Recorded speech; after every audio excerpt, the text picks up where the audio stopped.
Assalamualaikum warahmatullahi wabarakatuh. Perkenalkan, nama saya Salwa Naziha Afandi. Saya dari Prodi Sistem Informasi. NIM saya 2406090001. Di sini saya akan menjelaskan tentang daftar pustaka. Apa itu daftar pustaka? Daftar pustaka adalah daftar lengkap semua sumber yang digunakan dalam suatu karya tulis seperti buku, jurnal, artikel online, atau situs web. Daftar pustaka merupakan bagian penting karena memberikan kepercayaan pada penulisan dan memungkinkan pembaca untuk mencari sumber informasi yang sama. Dengan menyertakan daftar pustaka, penulis menunjukkan bahwa ide-ide dan informasi yang mereka sampaikan berasal dari sumber yang dapat dipercaya dan teruji kebenarannya.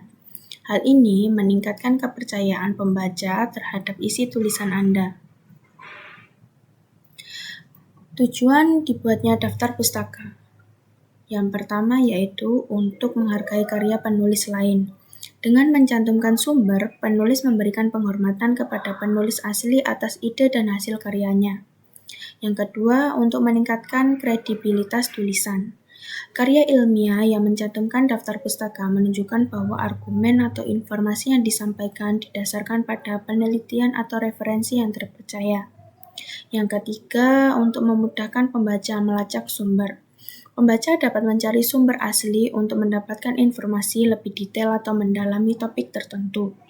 Yang keempat, untuk memenuhi etika penulisan. Dalam dunia akademik dan profesional, mencantumkan daftar pustaka adalah bentuk etika penulisan untuk menghindari plagiat. Yang kelima, memberikan bukti pendukung. Referensi dalam daftar pustaka membantu memperkuat argumen atau hipotesis yang diajukan dalam tulisan. Yang keenam, untuk menyediakan informasi tambahan. Daftar pustaka memberi peluang bagi pembaca untuk mengeksplorasi topik-topik yang berkaitan melalui sumber yang dicantumkan. Dan yang ketujuh, membantu proses penilaian ilmiah. Dalam penilaian karya ilmiah, daftar pustaka menunjukkan bahwa tulisan tersebut didasarkan pada sumber yang relevan dan valid. Cara menyusun daftar pustaka yang benar. Yang pertama yaitu format.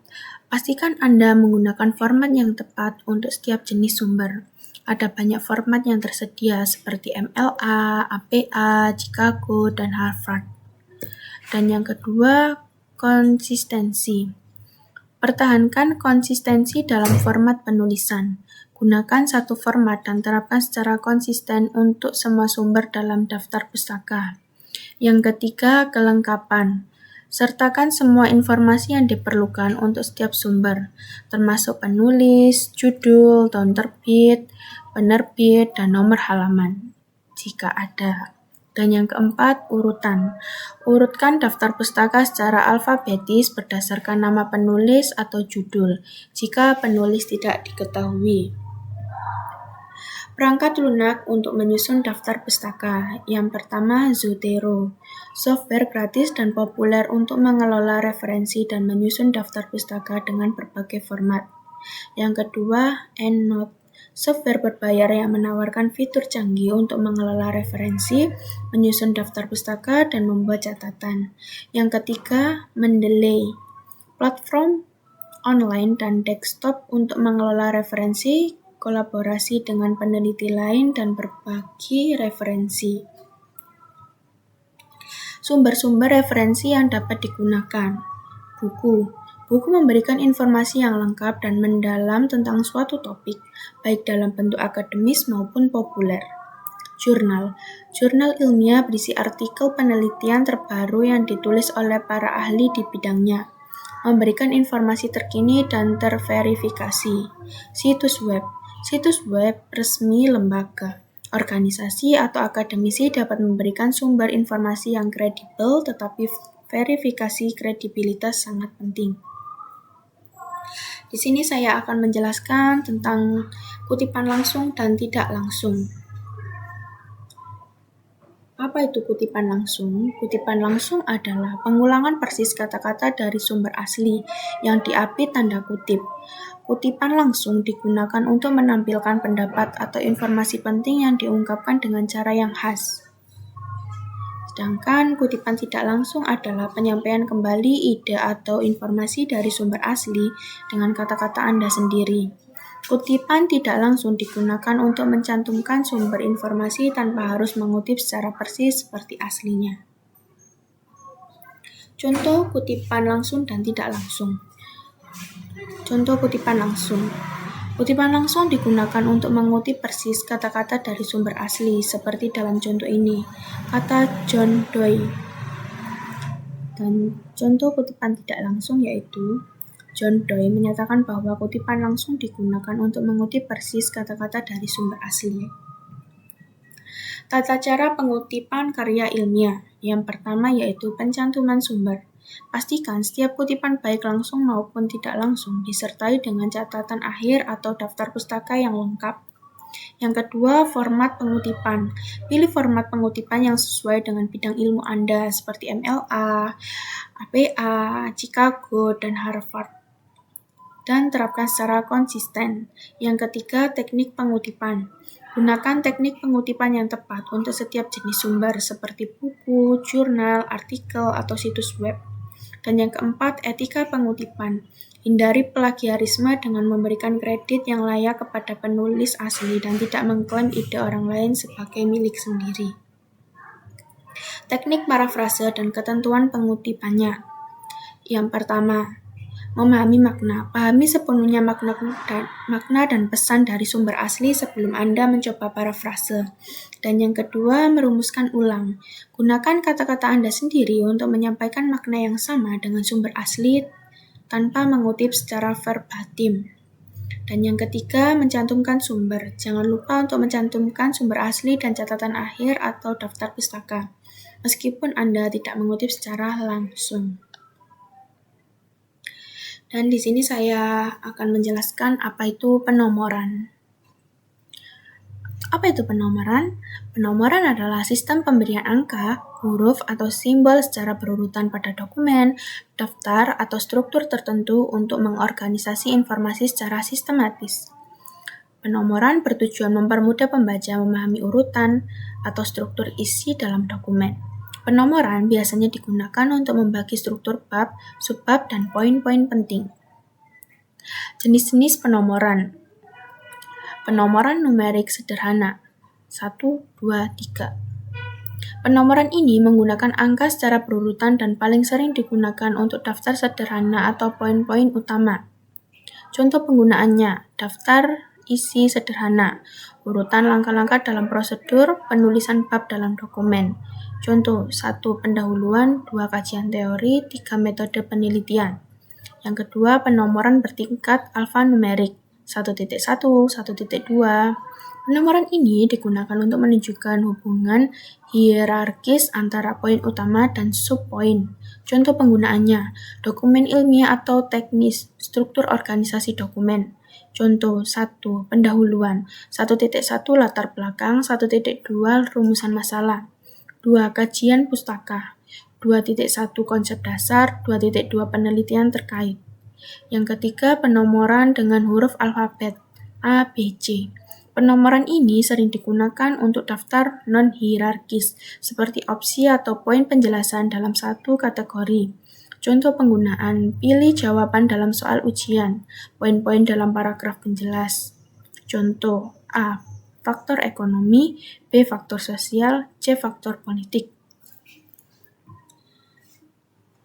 Tips penomoran. Yang pertama, kita harus gunakan heading styles untuk konsistensi.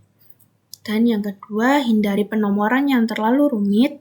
Dan yang ketiga, pastikan format sesuai dengan daftar isi. Selanjutnya, di sini saya akan menjelaskan tentang tutorial menggunakan Mendeley. Yang pertama, kita pergi ke Chrome, lalu kita ketik Google Scholar, lalu klik Google Scholar, kita cari pencarian yang kita inginkan.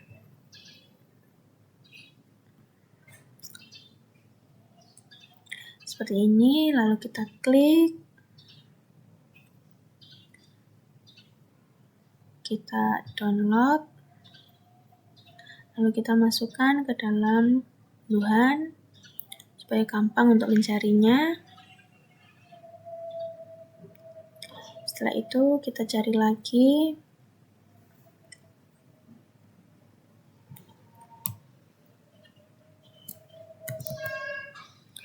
Ragam bahasa Indonesia. Kita klik. Kita download juga. Setelah itu kita simpan di unduhan. Simpan. Lalu setelah itu kita pergi ke Word.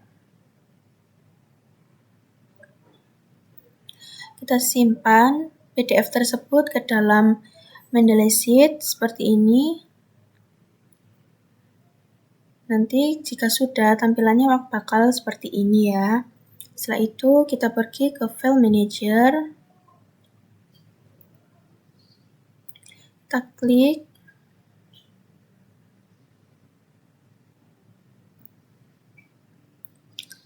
Lalu kita ambil bagian terserah kalian yang ingin kalian ambil. Saya ingin mengambil ini, lalu kita copy. Setelah itu pergi ke Word. Kita paste.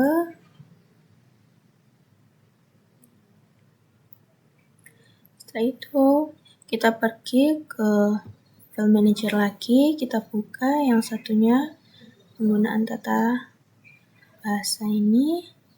Lalu kita copy. Pergi ke Word lagi. Setelah itu kita paste. Setelah selesai,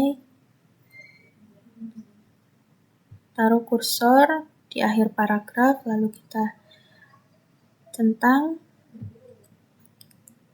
untuk PDF yang tadi. Setelah itu kita insert, maka akan muncul seperti ini.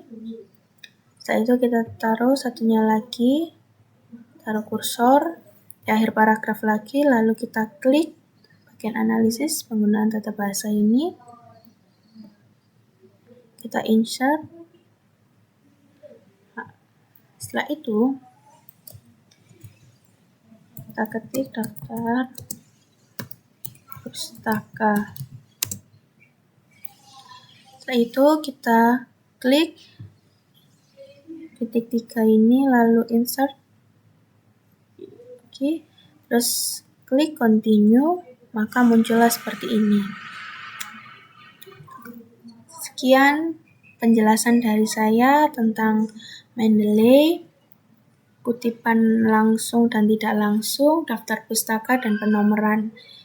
Sekian, terima kasih. Assalamualaikum warahmatullahi wabarakatuh.